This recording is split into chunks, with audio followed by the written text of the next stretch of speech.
میں آپ کو بتاؤں، بندوق سے نکلی ہوئی گولی اور تقدیر کا لکھا ہوا بھی تبدیل ہو جاتا ہے جب کوئی خواجہ سرا اللہ سے مانگتا ہے. اچھا، یہ میں نے ان فرسٹ کی ٹائم اللہ سنا. خطا بات کو اللہ سبحانہ وتعالیٰ رد نہیں فرماتے. تو ایک جس طرح سے ہر قوم کے اندر خواجہ سرا ہوتے ہیں، اسی طرح سے ارض پاک میں بھی خواجہ سرا موجود ہیں. ان کے قبیلے ہیں، جی جی.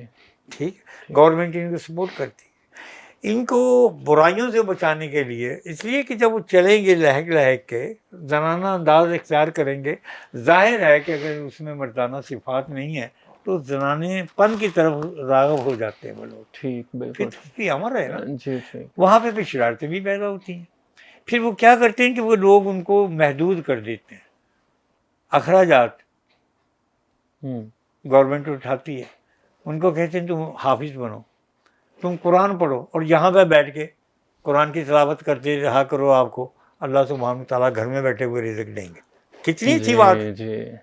اے ساڈے تو کہتے ہیں نا بازار جو منگو جا کے، ہاں جی.